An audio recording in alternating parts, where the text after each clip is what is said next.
prevent them from happening in the first place. So even if we cannot prevent aging, we can minimize or mitigate the risks of developing diseases as you age. So one of the things I always tell patients is, go see your doctor even if you are well. See, the mindset of the Filipino is they only see doctors when they are sick. Dr. Karen, what kind of food should we be eating? Foods that lots of nutrient with less calories. And this would include your fruits and vegetables. Choose different types. The more colorful it is, the better. Whole grains like cereals, oatmeals, and even brown rice, these are high in fiber as well. And yung mga fat-free or mga low-fat milk that will give us good sources of vitamin D and calcium. Dr. Sandy, now that the elderly have to stay at home, what are the things that they can do to protect their mental health? We encourage families and friends of older patients to make use of technology. Almost everyone now has a cell phone. It doesn't even have to be a high-tech cell phone. So regular phone calls, even if it's just to say hi, to ask if they've eaten, to ask how they're feeling, helps.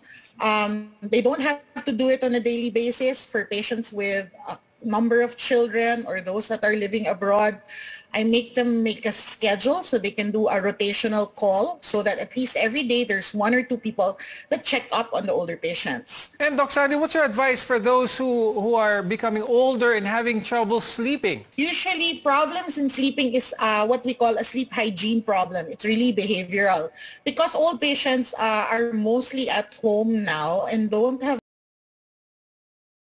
a lot of activity also. What they end up doing is taking long naps in the morning and in the afternoon. So much so that when they sleep in the evening, they're able to sleep maybe 3-4 hours and then they're wide awake again. But if you count the actual number of hours that they were asleep, it goes all the way up to 8 to 10 hours per day, simply because they take very long naps. So number 1 is to avoid very long naps. Number 2 is to avoid any caffeinated drinks after 3 or 4 p.m. so that it doesn't keep them awake at night.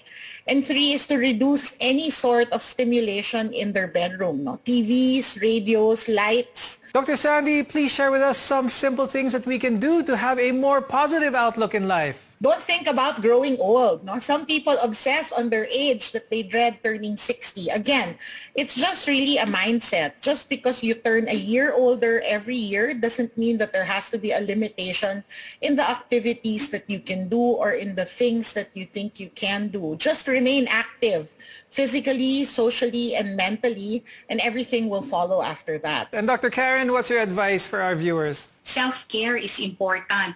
They're very obsessed with that age that they're looking forward to. Maybe they have to be obsessed now with doing self-care, and it has to be a multidimensional approach, not only physical, mental, but also their spiritual health. So I think that's a short advice for our older adults. Thank you, geriatrician Dr. Lourdes Carolina Dumlao and family medicine specialist Dr. Karen Estepa Garcia. We want to be your partner for a lifetime of good health. I'm Dr. Freddy Gomez, and this has been MedTalk Health Talk on CNN Philippines.